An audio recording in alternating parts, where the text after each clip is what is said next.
ህዝቡ የሚፈልገው አሁንም ቢሆን ሰላም ነው የሚፈልገው። ህዝቡ ጦርነት አይፈልግም። እናንተ ስልጣን ለማራዘም ስትሉ ጦርነት የሚታውጁ መሪዎች ጥንቃቄ አድርጉ። በአዊ ዞን ምንድነው የተፈጠረው? የ27 ዓመቱ ወጣት በደረሰበት የጥይት ድብደባ ህይወቱ ወዲያው ሊያልፍ ችሏል። በመሳሪያ በግል አይቻልም።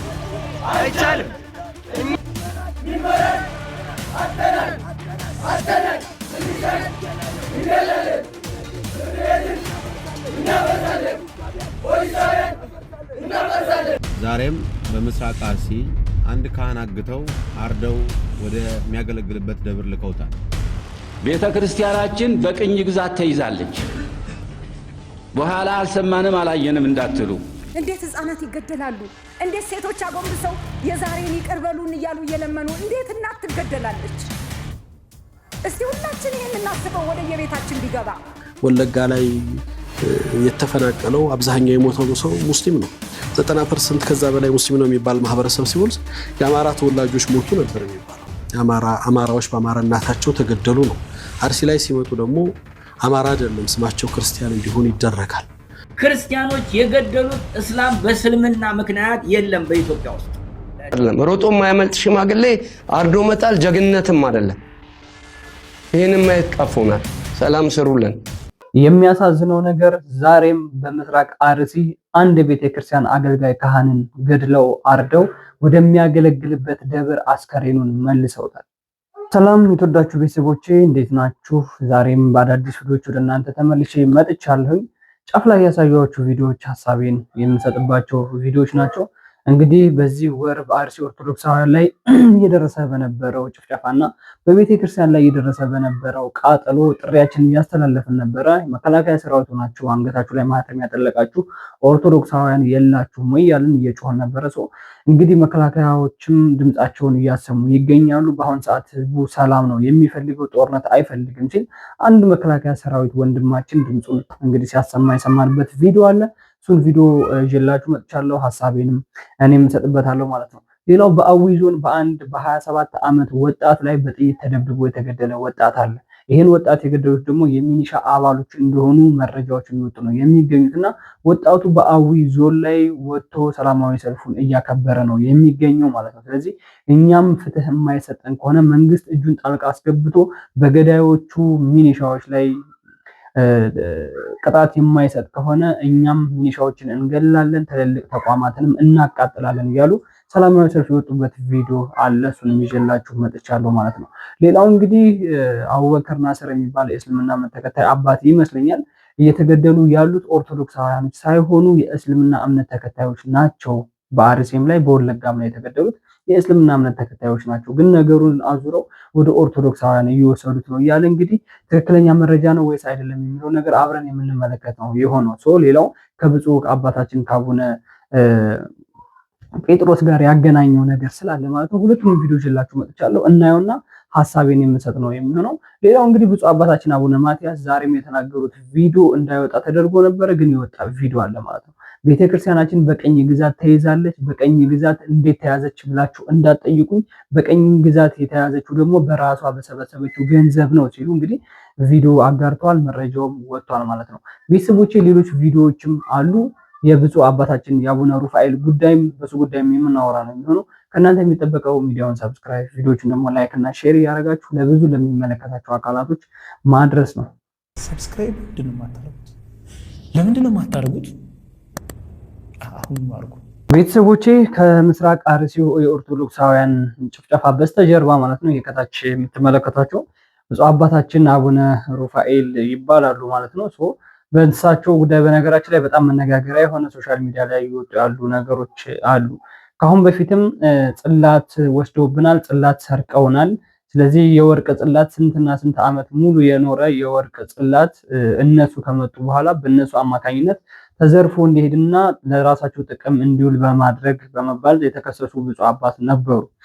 ብፁዕ አባት እንደ ህዝብ ደረጃ በህዝብና በልጆቹ ሲከበር፣ እነሱ ደግሞ እንደረኛ ሆነው መንጋውን ሲጠብቁ ነበረ ደስ የሚለው። በአሁኑም ሰዓት እንግዲህ በወንጀል ተጠርጥረው ማህበረሰቡ ክስ አንስቶባቸዋል። በማን? በብፁዕ አባታችን በአቡነ ሩፋኤል ላይ ማለት ነው። በሚመሩበት ወይም በሚያገለግሉበት ሀገረ ስብከት ህዝበ ምዕመኑ እነዚህን አንፈልግም፣ እንደዚህ አይነት ብፁዓን አባት ምንም አያደርግልንም። ስለዚህ እንደዚህ አይነት ቤተክርስቲያን የሾመቻቸው ግን ቤተክርስቲያን ቁጭ ብለው ቤተክርስቲያን የሚያጭበረብሩና የሚዘርፉ ብፁዓን አባት አንፈልግም በማለት ደብዳቤ በመጻጻፍ ለቅዱስ ሲኖዶስ እንደደረሰ መረጃ እየወጣ ነው የሚገኘው። በአሁኑ ሰዓት ደግሞ በሙስና ወንጀል በመጠርጠር ህዝበ ምዕመኑ አሁንም እየከሰሳቸው ነው የሚገኘው ማለት ነው።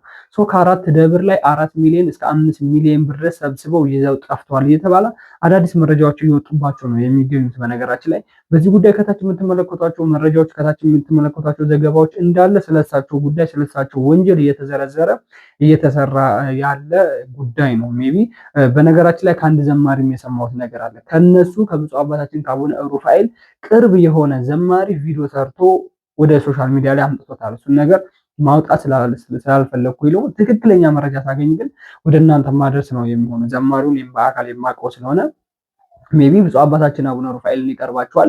ይሄ ነገር ለምን ታደርጋላችሁ ብሎ እንደ ታናሽ እንደ ልጅነት መክሯቸዋል። እነሱ ግን ሊቀበሉት አልቻሉም። በአሁኑ ሰዓት ማህበረሰቡ ከሷቸው እንደዚህ አይነት አባት አያስፈልገን፣ ቤተክርስቲያን የሚዘርፍ ህዝብ የሚዘርፍ የወርቅ ጽላት የሚወስድ ከደብር ገንዘብ እየሰበሰበ በሚሊዮን ለራሱ ጥቅም የሚያውል ከወራሪ ኃይል ከጽንፈኛ ኃይል ጋርና ለሀገር ሰላም ከማይፈልግ ኃይል ጋር እየተደራጁ ሀገር የሚያጠፉ ቤተክርስቲያን የሚዘርፉ ብፁዓን አባቶች አንፈልግም በማለት በእንደዚህ አይነት መልኩ ክስ እያቀረቡባቸው ነው የሚገኘው። ይሄ ነገር እንግዲህ እስኪ የምታውቁ ሰዎች ካላችሁ ጻፉልኝ። እኔ ጋር እየደረሰ ያለው ነገር ግን በጣም ወንጀለኛ እንደሆኑ፣ ቤተክርስቲያን እየዘረፉ እንደሆነ፣ ህዝበ ምዕመኑን በስርዓት እየመሩ እንዳልሆነ፣ መንጋውን እየጠበቁ እንዳልሆነ፣ የጠፉትን በጎች እየሰበሰቡ እየፈለጉ እንዳልሆነ ነው ወንጀሉም ክሳቸውም እየተመዘገበ ያለው ማለት ነው። ክሳቸው በነገራችን ላይ በጣም በወረቀት የሰፋ ክስ ቅዱስ ሲኖዶስ ጋር እንደደረሰ ከትናንት ወዲያ ቪዲዮ ሰርቼበታለሁ በዚህ ጉዳይ። በጣም እየገነነባቸው ስለሆነ ነው። ወደ ዋናው ቪዲዮ ልውሰዳችሁ። ብፁዕ አባታችን አቡነ ማትያስ ቤተክርስቲያን በቀኝ ግዛት ተይዛለች የሚል ቪዲዮ ተቆርጦ የወጣ ቪዲዮ አለ። እንስማቸው እስኪ። ቤተክርስቲያናችን በቀኝ ግዛት ተይዛለች፣ በኋላ አልሰማንም አላየንም እንዳትሉ። ማነው ቀኝ ገዢው? አንድ ማህበር፣ ሁላችሁም የምታውቁት ማህበር።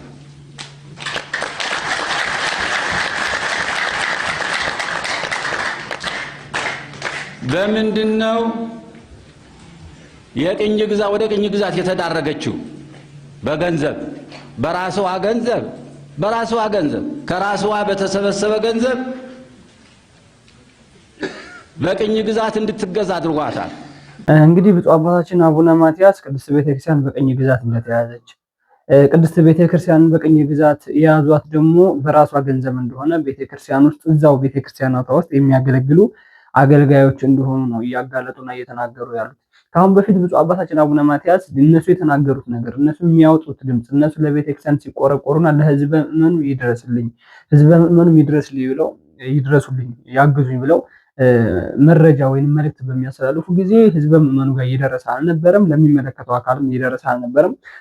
በአሁኑ ሰዓት ግን እንደዚህ አይነት ቪዲዮ እጅ ላይ ደርሷል ማለት ነው። ይሄ የቆየ ቪዲዮ ሊሆን ይችላል። በነገራችን ላይ ቤተክርስቲያኒቷ ግን እነሱ ከተናገሩበት ጊዜ ጀምሮ ቀኝ ግዛት ውስጥ መግባቷ በጣም እየባሰባት እንደሆነ ይታወቃል።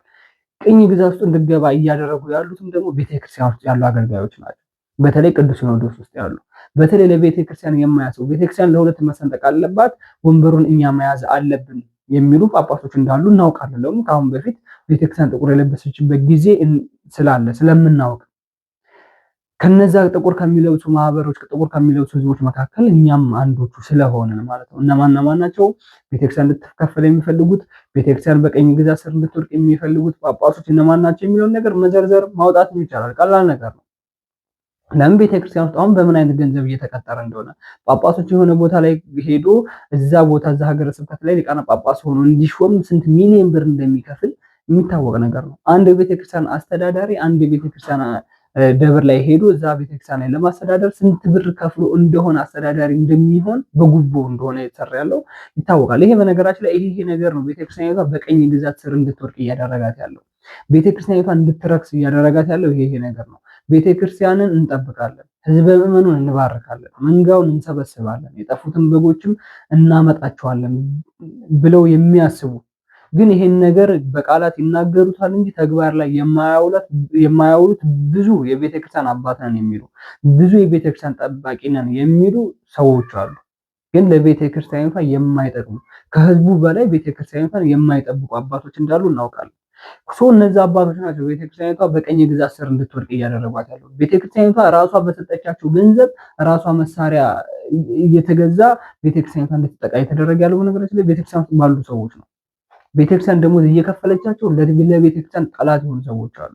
ቤተክርስቲያን ጠብቁኝ ብላ ሾመቻቸው፣ ለእሷው ዞራ ለእሷው ጠላት የሆኑ ሰዎች አሉ። ለአሁን የቤተክርስቲያን አባት የሆኑ ለአሁን ቤተክርስቲያን ውስጥ ገብተው የሚቀድሱ ማለት ነው። ከቅዱስ ታቦት ጋር የሚፈታተኑ ሰዎች አሉ። ቤተክርስቲያን ውስጥ የሚያሳዩት ባህሪ ሌላ ነው። ከቤተክርስቲያን ከወጡ በኋላ የሚያሳዩት ባህሪ ሌላ፣ የተለያየ ባህሪ ያላቸው ሰዎች ማለት ነው። እነዚህ አባቶች ከነስማቸው እከሌ ምንድነው የሚሰራው እከሌ ምን አድርጓል ካሁን በፊት የሚባለው ነገር በነገራችን ላይ ማውጣት ይቻላል። እንደምናየው አዲስ አበባ ውስጥ በተለይ ሰሜን ጊዮርጊስ አካባቢ ምናምን የተፈጠረው ነገር እናስታውሳለን። እጃችን ላይ ቪዲዮ መረጃም ስላለ ከነ ቪዲዮ ጭምር ስላለ ማለት ነው። ስለዚህ እንደነዚህ አይነት አባቶች ናቸው ቤተክርስቲያን እንድትሰደብ ቤተክርስቲያን በቀኝ ግዛት ስር እንድትወድቅ እያደረጉ ያሉት። በእነዚህ መካከል ግን ሁሉንም ብፁዓን አባቶች እየሰደብ እንደሆነ እኛ ራሳችን እናውቃለን። መልካም ብፁዓን አባቶች አሉ። ኦርቶዶክሳውያን ሲገደሉ የሚቆረቆሩ ከነሱ ጋር ምነው አብሬ በሞትኩኝ ነበር ብለው ቃል በቃል የሚናገሩ ብፁዓን አባቶች አሉ። ቤተክርስቲያን ስትቃጠል እኔም አብሬ ልቃጠል ብለው የሚያለቅሱ ብፁዓን አባቶች አሉ። እነዛ ወንጀለኞቹ አባቶች ከነዚህ ከመልካሞቹ አባቶች ጋር አብረው በመደመር ነው እያሰደቧቸው ያሉት። ይሄ ነገር ይጠራል ብዬ አምናለሁ። እግዚአብሔር አምላክም እንግዲህ ከቤተ መቅደስ ውስጥ እንደነዚህ አይነት ክፉ ሰዎችን ያስወጣል ብዬ አስባለሁ። በነገራችን ላይ ትናንትናም በአርሲ አንድ የቤተክርስቲያን ካህን ገድለዋቸው ማስከሬኑን እንግዲህ ወደሚያገለግሉበት ቤተክርስቲያን ነው የመለሱላቸው ማለት ነው። አንድ ወንድማችን በዚህ ጉዳይ በነገራችን ላይ ቪዲዮ ሰርቷል፣ እንስማው። ዛሬም በምስራቅ አርሲ አንድ ካህን አግተው አርደው ወደሚያገለግልበት ደብር ልከውታል። እንግዲህ በዚህ 3 እና 4 ወር ብቻ በምስራቅ አርሲ ከ170 በላይ ኦርቶዶክሳውያን ታርደዋል። ህፃናት፣ የ2 ዓመት ህፃናት፣ የ1 ዓመት ህፃናት ጭምር እህቶች፣ እናቶች፣ አገልጋዮች፣ ወንድሞች፣ አባቶች ሳይቀሩ ተመርጠው ታርጌት ተደርገው ኦርቶዶክሳውያን ብቻ ተገለዋል። በምስራቅ አርሲ ከ150 በላይ አብያተ ክርስቲያናት አሉ። ከዛ ውስጥ በአሁን ላይ እያገለገሉ ያሉት 11ዱ ብቻ ናቸው። አብዛኛው ወረዳ ክርስቲያንን የማጥራት ስራ ሰርተዋል። አብዛኛው ወረዳ ከክርስቲያን ነፃ ነው ወጥተዋል። ግማሾቹ ለህይወታቸው ሲሉ ሃይማኖታቸውን ቀይረዋል። ግማሾቹ ደግሞ ከአካባቢው ለቀዋል። እስከ መቼ ድረስ ነው በዚህ የምንቀጥለው? እስከ መቼ ድረስ ነው ሞት እየዘገብን የምንቀጥለው? እስከ መቼ ድረስ ነው ከንፈር ምን መጣው? ለምንድነው ማንጨክነው? ለምንድነው አባቶቻችንስ ጨክነው ማይመሩን? እስከ መቼ መምህራኖቻችንስ ዝማሬ ስትሉ የነበራችሁ መምህራኖቻችንስ እስከ መቼ ነው? ህዝብ ሲያልቅ ነው ወይ ግልጋሎቱ መሃል ከተማ ላይ ብቻ ነው? እጅግ በጣም ያሳዝናል። እጅግ በጣም ያሳፍራል። በዚህ ጉዳይ በነገራችን ላይ ብዙ ጊዜ እየጮህን ነበረኛ። በምስራቅ አርሲ 150 ምናምን አብያተ ክርስቲያናቶች አሉ። ከ150 ቤተክርስቲያናቶች ውስጥ እያገለገሉ ያሉት አሁን ሰዓት 11 እስከ 15 እንደሚሆኑ ብዙ ጊዜ ጮኸናል። ብዙ ሰው ነግሮናል። እዛው የአይን እማኞች የሆኑ ሰዎች ማለት ነው። እዛ ያሉ ሌሎቹ ቤተክርስቲያናቶች በአንድም በሌላም መንገድ ተዘግተዋል፣ ማገልገል አልቻሉም። ለምን? በሚያገለግሉበት ጊዜ ካህናቶችን እየመጡ ወራሪ ኃይል ወይንም የታጠቁ ያልታወቁ ኃይሎች የሚባሉት እነዚህ ጸረ ኦርቶዶክስ የሆኑ ማለት ነው ቤተክርስቲያንን ማቃጠልና ኦርቶዶክስን መግደል ጀግንነት የሚመስላቸው የሚያጸድቅ የሚመስላቸው አካላቶች ኦርቶዶክሳውያን እየገደሉ ቤተክርስቲያን እያቃጠሉ አብዛኛው ቤተክርስቲያን ተዘግቷል። አብዛኛው ካህናቶች ተገድለዋል፣ ታርደዋል። ብዙ ምዕመኖችም ለነፍሳቸው ሲሉ ለመኖር ሲሉ ለልጆቻቸው ለቤተሰቦቻቸው ሲሉ ማህተማቸውን እየበጠሱ ወደሚፈልጉት እምነት ወይንም ወደ ተገደዱበት ቤተ እምነት እንዲቀላቀሉ የተደረገበት ሁኔታ አለ። ይሄን ነገር እያደረገ ያለው ማን ነው? የዋሃብያ እስልምና እምነት እንደሆነ ይታወቃል ማለት ነው። በይፋ የታወቀ ነገር ስለሆነ ለምን ቪዲዮም ሲሰሩ ያየናቸው ነገር ስለሆነ ማለት ነው። ሜቢ ይሄን ነገር እንግዲህ እጁን ጣልቃ አስገብቶ ሰላም እንዲሰፍን የሚያደርገው አካል ማን ነው? መንግስት ነው ብዬ ነው የማምነው። ለምን? መንግስት ብዙ ጊዜ አይደለም ይሄን ሌላም ነገር ለማድረግ ኃይል አለው ብዬ አምናለሁ። ኃይል እንዳለውም ይታወቃል።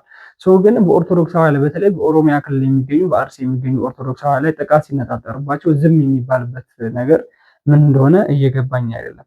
ሰው በትናንትናው ዕለት ነው ይሄ ነገር የተደረገው። የቤተክርስቲያን ካህን ይወስዱታል፣ ይገሉታል። ከዛ የሚፈልጉትን ነገር ያደርጉትና ወደሚያገለግልበት ደብር አስከሬኑን የመለሱትና ይሄ በጣም የሚያሳዝን ነገር ነው። በነገራችን ላይ ይሄ ማለት የሆነ እልህ መወጫ። እኔ ኦርቶዶክስ ተዋሕዶ ቤተክርስቲያን ምን እንዳደረገቻቸው አይታወቅም። ካህናቶቹ ምንም እንዳደረጓቸው የሚታወቅ ነገር የለም። ካህናት እንግዲህ ከመጸለይ ውጭ፣ ለሀገር ሰላም ከመለመን ውጭ፣ ከክርስቶስ ጋር ከመገናኘት ውጭ ቤተ መቅደስ ውስጥ 24 ሰዓት እየቆሙ ማህሌቱ እያደሩ ከመጸለይና ከመቀደስ ውጭ ክፋትና ተንኮል የሚያስቡ የኦርቶዶክስ ተዋሕዶ ቤተክርስቲያን አገልጋይ ካህናቶች የሉምም፣ አናውቃቸውም። እንደዚህ የሚያደርጉት ካሉ እንግዲህ መጥፎ ስራ የሚሰሩ ካሉ እናወግዛለን። ይሄ ግልጽ ነው። ግን ሰው በካህናት ላይ ካህናቶችን እንደዚህ እያደረጉ እንደዚህ አደረግንላችሁ፣ እንደዚህ አደረግንባችሁ ብሎ ለኦርቶዶክስ መርዶ እንዲመጣ ቪዲዮ የተቀረጸ የሚላከው ነገር በጣም አግባብ ያልሆነ ነገር ነው። ካህናትን ገሉ ወደ ቤተክርስቲያን ወደ አስከሬኑ መመለስ ይሄ የሚያጸድቅ ስራ አይደለም። በነገራችን ላይ ይሄ ጀግንነት አይደለም። ጀግንነት የሚባለው ሀገርን ከወራሪ ኃይል ማዳን፣ ሀገርን ከጠላት ማዳን ነው ጀግንነት የሚባለው እንጂ ቤተክርስቲያንን በማቃጠል ኦርቶዶክሳውያንን በመግደልና በማረድ ጀግንነት አይመጣምም፣ ጽድቅም የሚባል ነገር የለም። ስለዚህ አብያተ ክርስቲያናቶች እንደተዘጉ ቅዱስ ሲኖዶስ ጭምር ያውቃል።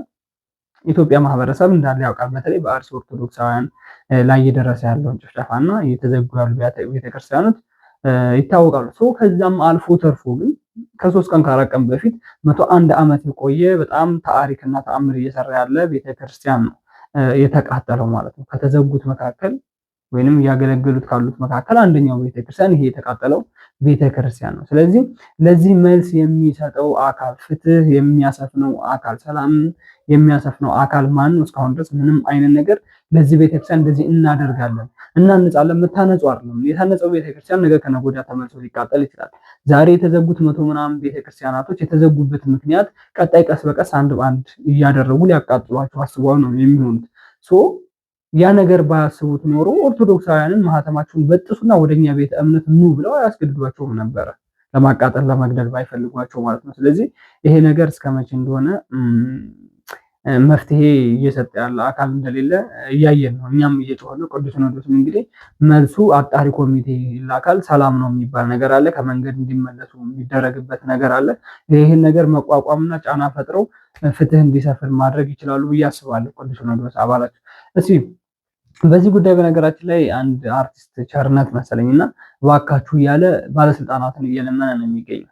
እንይወስድ እባካችሁ ስለ ጉልበታችሁ አምላክ ይህን ህዝብ ጠብቁት። ስራችሁን ስሩ። ይሄ መብራት በመብራት አድርጋችሁ እንድናጨበጭብ እንደሱ ብቻ አትፈልጉ። መልካም እሱም ግን ትልቁን ስራ ስሩ። እንባችን አታብዙብን እንዴ! ትክክል አይደለም፣ ፈጽሞ ትክክል አይደለም። እባካችሁ ባለስልጣኖቻችን ቁጭ ብላችሁ ተወያዩ። ከናንተ አቅም በላይ አይደለም ይሄ ነገር። አላችሁበት እስክትባሉ ድረስ ራሳችሁንም ማሳለፋችሁ አትስጡ። እባካችሁ እንዴ! እባካችሁ የእውነት መሮናል። ሬሳ፣ የሽማግሌ ሬሳ፣ የአባቴ ካህናቶች ምናምን ሬሳ የእውነት ትክክል አይደለም። ሮጦ የማያመልጥ ሽማግሌ አርዶ መጣል ጀግንነትም አይደለም። ይሄንን ማየት ቀፎናል። ሰላም ስሩልን። እንቅልፍንተኛ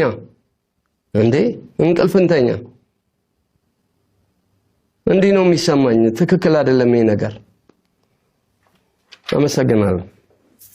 ምክንያቱም ምንድነው ይሄ ህዝብ ሰላም ስጡን ያለው፣ ይሄ ህዝብ ገንዘብ ስጡን፣ ይሄ ህዝብ እርዳታ አድርጉልን አላለም። ይሄ ህዝብ ቢያንስ ለመኖር ብቻ ፈቃደኝነታችሁን አሳዩን፣ እንድንኖር ብቻ ፍቀዱልን፣ አትግደሉን፣ አትረዱን፣ ቤተክርስቲያናችን አታቃጥሉብን፣ ከሰፈራችን ከቀያችን አትፈንቅሉን፣ ከቤታችን ከልጆቻችን ከንብረቶቻችን ከከብቶቻችን ጋር አብረን እንኑር እያሉ ነው የኦሮሚያ ክልል ኦርቶዶክሳውያኖች እየተማጸኑ ያሉት፣ በተለይ በአርሲ ያሉና እንግዲህ ይሄ ነገር እስከመቼ እንደሆነ እግዚአብሔር አምላክ ይወቀው። ለዛ ነው አርቲስቱ እየተማጸነ ያለው። ሮጦ የማያመልጡ ሮጦ መሸሽ የማይችሉ ሽማግሌዎችን በመግደል ጀግንነት አይመጣም። ህፃናትን በማሰቃየት ህፃናት ለአንገት ላይ የተንጠለጠለን መስቀል በመበጠስ ጀግንነት የሚመጣ ነገር የለም፣ የሚመጣም ጽድቅም የለም። እኛ በምናውቀው አምላክ መሰረት ማለት ነው። ያጎነበሱ አሮጊት ሽማግሌዎች እያቀረቀሩ ባካችሁ አትግደሉን እያሉ እየለመኑ እነሱን መግደልና ማረድ የሚጽናኑበትን መንፈሳቸውን የሚያድሱበትን ቤተክርስቲያን በማቃጠል ጀግንነትና ጉብዝና የሚመጣ ነገር ስለሌለ ነው። በነገራችን ላይ በዚህ ጉዳይ በነገራችን ላይ አንድ መከላከያ ሰራዊት የተናገረው በጣም በንዴት በስሜታዊ ሆኖ ያስተላለፈው መልእክት አለ። ለባለስልጣናት ይጠቅም ዘንድ ብሎ ወይንም ባለስልጣናትን ጥንቃቄ አድርጎ በማለት እንደዚህ ሲል መልእክቱን አስተላልፏል። እንስማ። ህዝቡ የሚፈልገው አሁንም ቢሆን ሰላም ነው የሚፈልገው። ህዝቡ ጦርነት አይፈልግም። እናንተ ስልጣን ለማራዘም ስትሉ ጦርነት የሚታውጁ መሪዎች ጥንቃቄ አድርጉ። ያለውን ችግር በሰላማዊ መንገድ መፍታት ነው። ህዝቡ ካሁን በኋላ በሰላም መኖር ብቻ ነው የሚፈልገው። በአገሪቷ ላይ ጦርነት የሚያውጅ መሪ ሳይሆን እሱ ተልእኮ ያለ ሰይጣን ነው። ለምን እናቶች ያለቅሳሉ? ለምን ህፃናት ይሞታል? ለምን ንብረት ይፈርሳል? ለምን ቤት ይፈርሳል? ለምን ሰው ይቸገራል? ለምን ይሰደዳል? ለምን ይለምናል? ከቤት ወጥቶ ጎዳና ላይ መለመን ደስ ይለዋል እንዴ? እንግዲህ ሰው ከቤት ወጥቶ ጎዳና ላይ ነው የሚለምነው። ጦርነት ካለ የሞታም ይሞታል፣ የቀራም ለማኝ ነው የሚሆነው። ልማት አይኖርም፣ ተስፋ አይኖርም። ስለዚህም ቅድሚያ ለማንም ሰው ለሰላም ነው ቅድሚያ። እኔ እዚህ ጋር እንደተረዳሁት ነገር አለ። ለካ ለመናገር መድረኩን አላገኙትም እንጂ እንዳይናገሩ የሆነ የተያዙበት መንገድ አለ እንጂ በየክልሉ የሚኖሩ የጸጥታ ኃይል አባላቶች፣ የመከላከያ ሰራዊት አባላቶች በተለይ አንገታቸው ላይ መስቀል ያንጠለጠሉ ኦርቶዶክሳውያኖች ቆስለዋል፣ አርረዋል፣ ነደዋል፣ ደብነዋል ብዬ አስባለሁ በዚህ ጉዳይ። ይሄ የመጀመሪያ ቪዲዮ አድርጌ ወደ እናንተ ስላመጣሁላችሁ ነው። ብዙ መከላከያ ሰራዊቶች አንገታቸው ላይ ያለው መስቀል እንደዚህ እየያዙ ቪዲዮ የሰሩ እኛ በመስቀላችን አንደራደርም፣ ሀገራችንን፣ ሰላማችንን እንጠብቃለን፣ የሀገራችን ዳር ድንበር እናስከብራለን፣ በቤተክርስቲያናችን የመጣ ግን ወደ ግራም ወደ ቀኝም አናዘልም ብንም እያሉ መልዕክት ያስተላልፉ ብዙ መከላከያ ሰራዊት አባላቶች አሉ። መከላከያ ሰራዊት አባልነት መሆን ሀገር መጠበቅ ሌላ ታሪክ ነው። ስለ ቤተክርስቲያን መቆርቆር በነገራችን ላይ ሌላ ታሪክ ነው። ቤተክርስቲያን እምነት ነች። በቃ በእምነታቸው የመጣን ነገር ሀገር ውስጥም ሆነ ከሀገር ሌላም ወራሪ ኃይል ሆኖ ወደኋላ እንደማይመለሱ ይታወቃልና አንዳንድ ጊዜ ብዙዎቻችን አሁን መከላከያ ሰራዊት ሲባል ሁሉንም ህዝብ በእኩል አይን ያያል ብለን የምናምነው ነገር አለ። እምነት ሌላ ጉዳይ ነው። በነገራችን ላይ እምነት ሌላ ጉዳይ ነው። አሁን በተለያዩ ግሩፖች አሉ። ፋኖ ይባላል፣ ሸኔ የሚባል ምናምን የተለያዩ ነገሮች አደረጃጀቶች አሉ። እዛ ውስጥ በነገራችን ላይ ብዙ ብሔር ብሔረሰቦች ናቸው ያሉት። የብዙ የቤተ እምነት ተከታዮች ናቸው ያሉት። እስልምና እምነት ተከታዮች፣ ኦርቶዶክሳውያን፣ ፕሮቴስታንቶች፣ ሌላ ካቶሊኮች፣ ሌላም ቤተ እምነትም የሌላቸው ሰዎች ጭምር አሉ። ግን ለሀገራቸው ሁሉና የሚታገሉ እዛ ውስጥ ደግሞ በየሃይማኖት ተከፋፍሎ እንደዚህ አሁን እንዳለው ኦርቶዶክስ የሆነ ቤተክርስቲያን ሲቃጠል ኦርቶዶክስ የሆነ መከላከያ ሰራዊት ዝም እንደማይል ይታወቃል። ቤተክርስቲያኒቷ ግን ኑ ብላ ኑ እኔን ጠብቁኝ፣ ለኔ ብቻ ጋርዱ፣ እኔን ብቻ ጠብቁኝ ብላ መልእክት አላስተላለፈችም። እንደ ሀገር የሀገራችሁን የብሔር ብሔረሰቦች ሳትለዩ በቋንቋ በብሔር በጎጥ በሃይማኖት ሳትለዩ ሀገራችሁን ጠብቁ ብላ ነው የምታስተምረው። ብታስተምርም እንኳን እሷ የምትጸልየው ስለ ሀገር ነው፣ ስለ አንድ ሃይማኖት አይደለም። ቤተክርስቲያን የምትጸልየው ስለ አንድ ሃይማኖት አይደለም። ኢትዮጵያ ሀገራችንን ሰላማት አድርግልን። ከኢትዮጵያ ሀገራችን መካከል የመጀመሪያውን ትልቁን ሚና እየተጫወተ ያለው ዳር ድንበሩን በመጠበቅ ፀሐይና ዝናብ የተፈራረቀበት የተመጣጠነ ምግብ ሳይበላ የሚተኛበት የትም ጫካ ውስጥ የተኛ ሀገሩን የሚያስከብርና የሚጠብቅ መከላከያ ሰራዊት ነው። እነሱ በጣም ክብር ይገባል። በነገራችን ላይ ለምን ከብዙ መከራ ከብዙ ስቃይ እንደወጣች ሀገር ይታወቃል።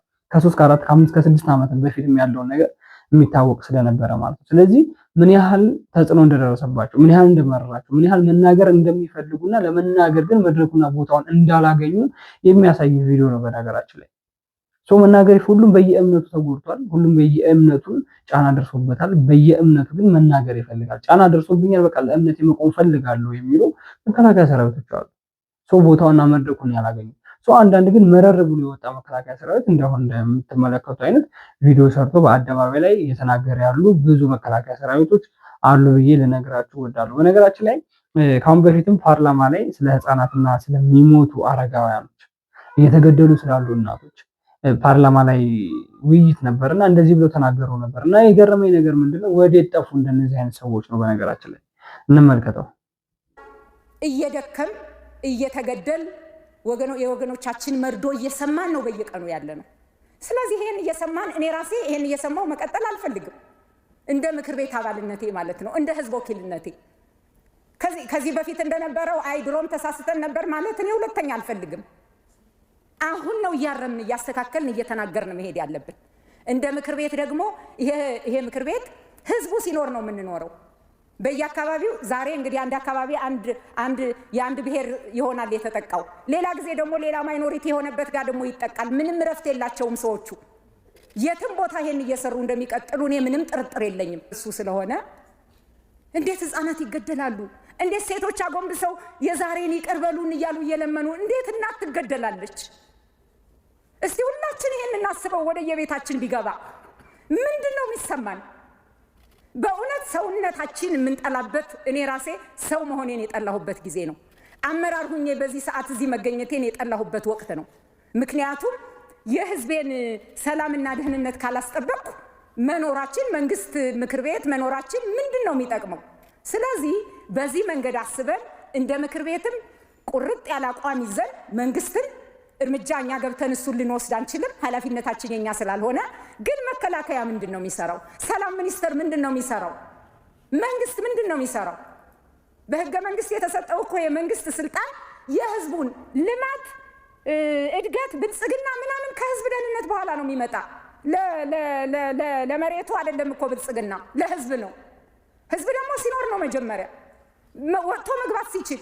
እስቲ ያስቡት፣ ተኝቶ እነሳለሁ ብሎ ሰው እየተጨነቀ እየተኛ አሁን ራሱ በየአካባቢው ከዚህ ከወር ከሁለት ወር በፊት የነበረ ችግር የሞቱት ሞተው አለፉ። በቃ በማይሆን በሚያሳዝን ሁኔታ ያሉት ደግሞ እየተጨነቁ እኮ ነው። አሁንም ፍርሃት አለን፣ አሁንም ስጋት አለን እያሉ እኮ ነው። ስለዚህ የህዝብን ደህንነት እማናረጋግጥ ከሆነ መኖራችንም ምንም ፋይዳ የለውም። እንደ ምክር ቤትም እኛ ደግሞ ቅርብ የህዝብ ተጠሪዎች ነን፣ የህዝብ እንደራሴዎች ነን። ስለዚህ እንደራሱ ሆነን ለቅሶውን አልቅሰን ስሜቱን ተጋርተን ጎኑ ልንቆም በዚህ የመከራ ጊዜ ያስፈልጋል። በነገራችን ላይ እንደዚህ ለወገናቸው የሚቆረቆሩ ለዜጋቸው የማህበረሰቡን ኃላፊነት ተሸክመናል ብለው በአደባባይ ላይ እየተናገሩ ያሉ የወገኖቻችን ሞት አሁንም እያሳስበናል። ስለዚህ ለወገኖቻችን ሞት መፍትሄ የማናመጣ ከሆነ ፓርላማ ላይ ተቀምጠን መወያየታችን መነጋገራችን መፍትሄ አያመጣም፣ እኔ ብለቅ ይሻለኛል ብለው እንደዚህ ቆራጥ ዓላማ ያላቸው ሰዎች አሁን ወዴት እንደገቡ የሚታወቅ ነገር የለም። እኚህ ፓርላማ ላይ ያሉ ግለሰብ እንግዲህ እንደ ሃይማኖት ኦርቶዶክስ እምነት ተከታይ ናቸው። ግን ኦርቶዶክስን ብቻ ወክለው አልነበረም በሰዓቱ እየተናገሩ ያሉት፣ ዜጎቻችን ብለው ነው እየተናገሩ ያሉት። የዜጎቻችንን ሞት በየቀኑ መስማት መረረን፣ ከበደን። ጆሮአችንም እንደዚህ አይነት ሞት የሚል ነገር ስንሰማ ጆሮአችን እየደማ ነው ብለው ነው እየተናገሩ ያሉት። አሁን እናቶች ማሩን እባካችሁ ይቅር በሉ ልጆቻችን ተውልን እያሉ ተገድለውባቸዋል። ጥያቄ የለውም። አጎንብሰው እየሄዱ ያሉ ሽማግሌዎች ተገድለዋል። ጥያቄ የለውም። ሮጠው ሸሸው የማያመጡ አዛውንቶች ተገድለዋል። ጥያቄ የለውም። ቤተክርስቲያን ተቃጥላለች። ጥያቄ የለውም። ኦርቶዶክሳውያን ተገድለዋል። እስልምና እምነት ተከታዮችም ተገድለዋል። ጥያቄ የለውም።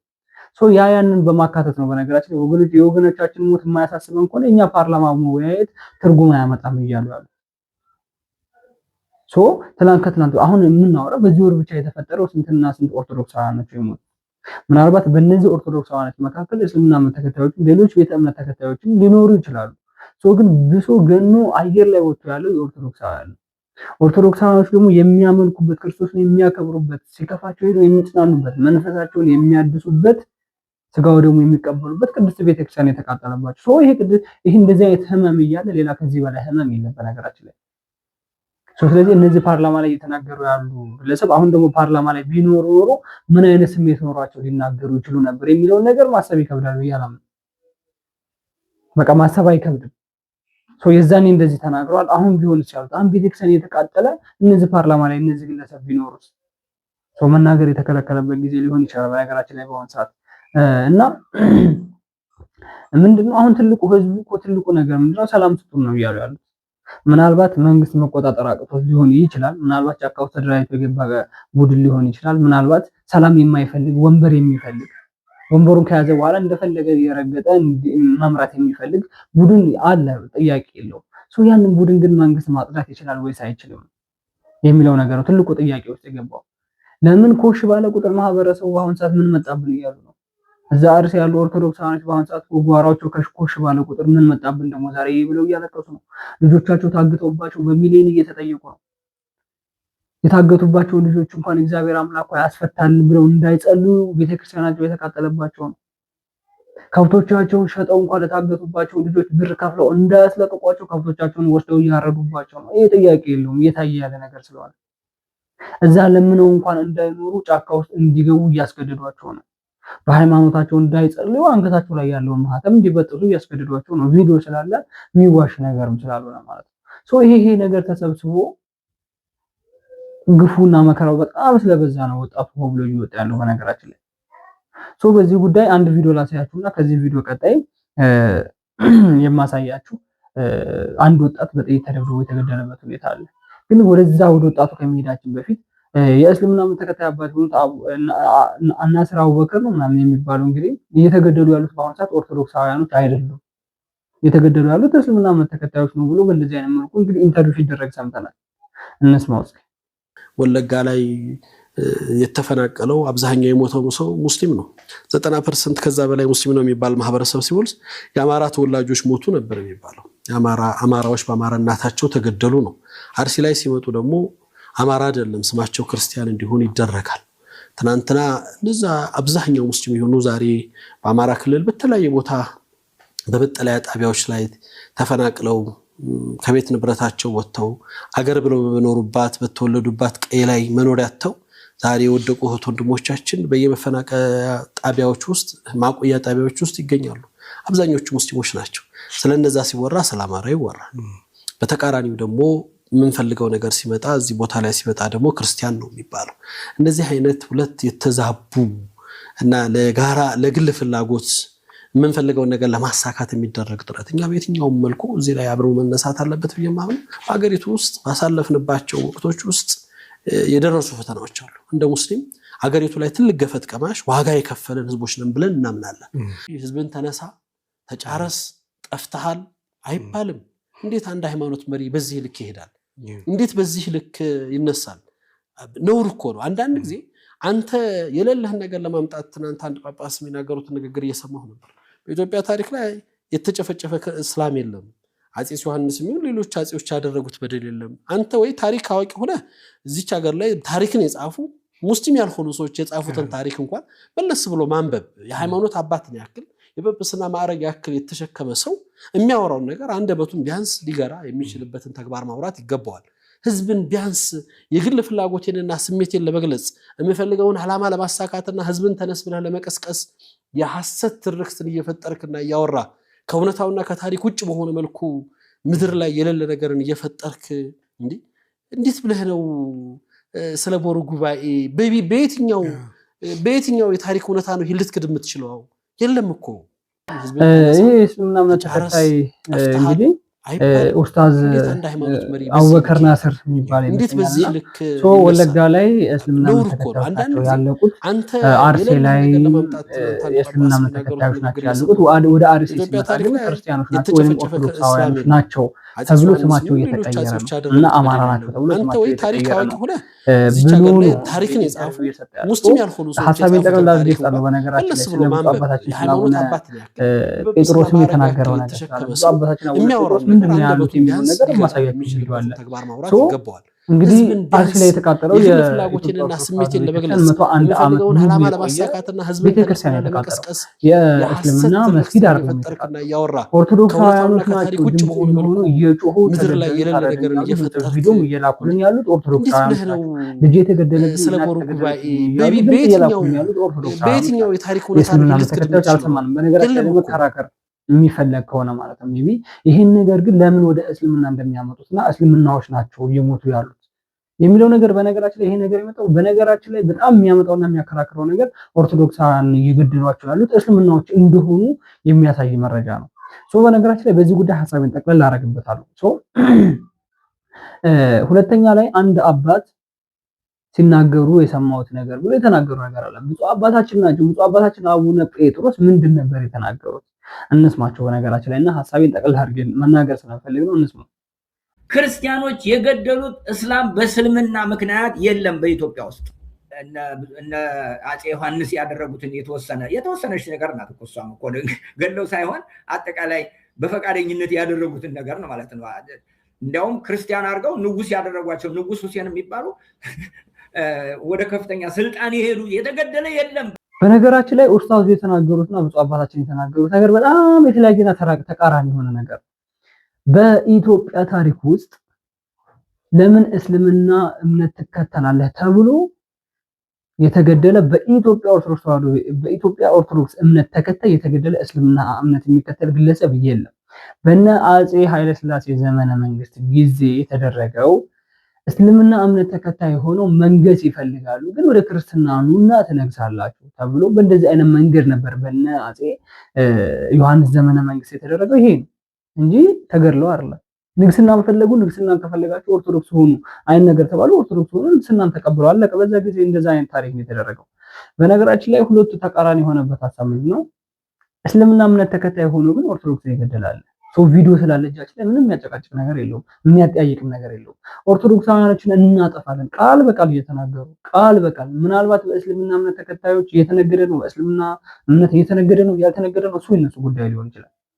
ግን የእስልምና እምነት ተከታይ እንደሆነ ግለሰቡ እናውቃለን። ቪዲዮ እየቀረጸ ኦርቶዶክስን እናጠፋለን፣ እናርዳለን፣ ቤተክርስቲያን እናቃጥላለን ብሎ ቪዲዮ ይሰራል። ከትናንት ወዲያ ገና ወጣት ጎንደር ውስጥ የሚኖር ወጣት ኦርቶዶክሳውያኖችን እየገደለ ነው፣ እያረደ ነው፣ አሁንም ቢሆን ገና እናጠፋለን፣ ቤተክርስቲያናቸውንም እናቃጥላለን፣ እዚህ ሀገር ላይ ሲኖሩ ወይ ግብር እየከፈሉ ይኖራሉ ወይም የእስልምና እምነት ይቀበላሉ ብሎ ቪዲዮ ይሰራል። እንደዚህ ቪዲዮ እየተሰራ ቃል በቃል እያየን የእስልምና እምነት ተከታዮች ናቸው እየሞቱ ያሉት ማለት በጣም ነው የሚከብደው። በነገራችን ላይ በጣም የውሸት ጥግ እንደሆነ ኡስታዙ የተናገረው ነግራችሁ እፈልጋለሁ። የውሸት ጥግ። እስቲ ከፊር የሚባለውን ህዝብ እናርዳለን ብሎ ቪዲዮ የሰራ እስልምና እምነት ተከታይ የለም። እስልምና እምነት ተከታይ ሆነ ኦርቶዶክስ እያረድን ነው፣ አሁንም እናጠፋለን ገና ቪዲዮ ከትናንት እጅ ላይ እኮ አለ ቪዲዮ፣ ምንም የሚያወሻሽ ነገር አይደለም። ስለዚህ እንደዚህ አንዳንድ ጊዜ ራሳችን እናጠፋና እነሱ ናቸው ያጠፉን እንላለን። ራሳችን ንገድልና እነሱ ናቸው ሊገድሉን ያሰቡት እንጂ እኛ አልነቃንም። ራሳችን እንደ ንጹህ የምናይበት ነገር ይሄ እስልምና እምነት ተከታዮች ያለው ጉዳይ ነው። አሁን እያየሁት ምናልባት በጣም መልካም የሆኑ የእስልምና እምነት ተከታዮች አሉ። እነ ሀጂ ሙፍቲ እኮ ስለ ፍቅር ነበር የሰበኩት። አሁን ያሉት ኡስታዞች ለምንድን ነው ስለ ፍቅር የማይሰብኩት? ሀጂ ሙፍቲ የሞቱ ጊዜ እኮ ብፁዕ አባታችን አቡነ ማትያስ ሄደው አልቅሰዋል። ሄደው እዛው እኮ በመስቀል አሳምረዋል። አስከሬኑ ላይ በመስቀላቸው እኮ ነው የባረኩት። በጣም መልካም የሆኑ እስልምና እምነት ተከታዮች አሉ። ስለ ኢትዮጵያ ኦርቶዶክስ ተዋሕዶ ቤተክርስቲያን የሚቆረቆሩ አሉ። ስለዚህ የእነሱን ባህሪ ለምንድን ነው የማይከተሉት? አሁን እኛ ነን የሞት ነው። ማንኛው እስልምና እምነት ተከታይ ነው ተገድያለሁ ሞቻለሁ ብሎ ቪዲዮ እየሰራ ያለው እያለቀሰ ያለው ድረሱልን ቁቁ መስጊዳችን እየተቃጠለብን ነው ብሎ ያለው ማንኛው እስልምና እምነት ተከታይ የት ሀገር ነው? አክሱም ላይ ያነሱ ይችላሉ። አንድ መፍትሄ ወይንም አንድ ቪዲዮ አክሱም ላይ ያለችው ያነሷት ይችላሉ። አክሱም ላይ የተደረገው ሌላ ታሪክ ነው። ውስጥ ላይ የነበሩ ግለሰቦች ባለመስማማት የተደረገ ነገር ነው። ኦርቶዶክሳውያን ሄዱ አይደለም የገደሏቸው። ይሄ ይታወቃል። ከእስልምና ተከታዮች ከራሳቸው የተገኘ ቪዲዮና መረጃ ስላለ ማለት ነው። ሜቢ ስለዚህ እንደዚህ ኡስታዞች ገናኛ እንሰማለን በማለት እስልምናና ኦርቶዶክስን ለማበጣበጥ እየተሰራ ያለው ስራ ከኡስታዞች እንደሆኑ ነው በዚህ ጉዳይ የተረዳሁት። በነገራችን ላይ ይሄን ካልኩ ይበቃኛል። ወደ መጨረሻው ቪዲዮ ወሰዳችሁ። አንድ ወጣት የ27 ዓመት ወጣት በሚኒሻዎች ጥይት ተደብድቦ ሞቷል። ለምን? እንመልከተው ቪዲዮ። በአዊ ዞን ምንድነው የተፈጠረው? የ27 ዓመቱ ወጣት በደረሰበት የጥይት ድብደባ ህይወቱ ወዲያው ሊያልፍ ችሏል። በአዊ ዞን ባንጃ ወረዳ በቅዳማጃ ከተማም የ27 ዓመቱ አዲሱ ብርሌ የተባለ ወጣት በግፍ በሚኒሻ ኃይሉም ህይወቱ ያለፈ ሲሆን በርከት ያሉ ወጣቶች ፍትህ በመጠየቅ እንዲሁም ይህንን ያደረገውን የሚኒሻ አባል በመንግስት ተገቢውን እርምጃ እንዲወሰድበት ወጣቶቹ ድምጻቸውን አሰምተዋል። የወጣቱ ስርዓተ ቀብር በዛሬው ዕለት በቅዳማጃ ከተማ ተፈጽሟል። ለወጣቱ ነፍስ ይማርልን፣ ለቤተሰቦቹም መጽናናትን ይስጥልን።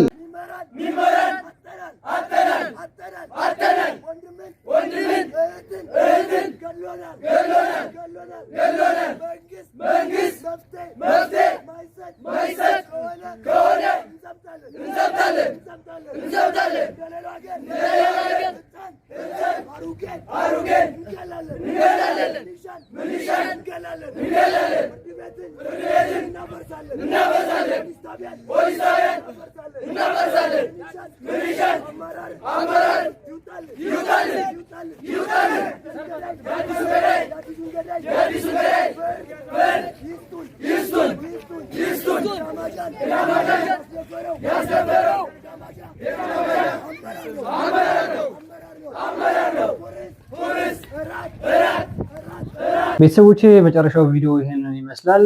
የምትመለከቱት እንግዲህ በአዊ ዞን ይሄን በፎቶ ላይ ይዘውት ሰላማዊ ሰልፍ የወጡት ልጅ እንግዲህ በአዊ ዞን በሚኒሻዎች ተደብድቦ የተገደለ ልጅ ነው። እንግዲህ ህዝቡ ፍትህ የማይሰጠን ከሆነ ወጣቱ በምትመለከቱት መንገድ መንግስት እጁን ጣልቃ አስገብቶ ፍትህ የማይሰጠን ከሆነ በዚህ ልጅ ላይ የተወሰደው እርምጃ በገዳዮቹም ላይ የማይወሰድ ከሆነ እኛም አሮጊቶችን እንገላለን፣ እኛም ሚሊሻዎችን እናጠፋለን፣ እኛም መሳሪያችንን ገዝተን እንዘምታለን፣ እንታጠቃለን፣ ሀገር እንረብሻለን ነው እያሉ ያሉትና እንግዲህ መፍትሄ ይሰጣቸዋል ብዬ አስባለሁ። በነገራችን ላይ በእንደዚህ አይነት ጉዳይ በጣም ተደጋጋሚ ይሆናል። ወጣቶች ላይ ሚሊሻዎች መሳሪያቸውን በማንሳት እየደበደቡ የሚገሉበት ሁኔታ ማለት ነው። እዛ አዲስ አበባ አካባቢ ይመስለኛል ሸጎሌ ነው ምናምን የሚባል ሰፈር ላይ በባለፈ አንድ ፖሊስ ወደ ፖሊስ ጣቢያ ማትሄድ ከሆነ በማለት ፖሊስ ጣቢያ በር ላይ ሲደርስ በ4 ጊዜ ተኩሶ እንደገደለው የልጆች አባት እንደሆነ መረጃዎችን ወጥተዋል። የታየ ቪዲዮም አለ። ለእነሱ ቤተሰቦችም ማጽናኛ ብቻ ነው የሚሰጥ ያለው። ቤት ንብረት አይደለም በሰዓቱ የቸገራቸው የነበረው የሰው ነፍስን ያክል ነገር ነው እያጠፉ ያሉት ማለት። ስለዚህ ሰውን ለሚያጠፋ የሰውን ነፍስ ለሚቀጥፍ የሚኒሻ አካል ምንድነው ቅጣቱ ነው?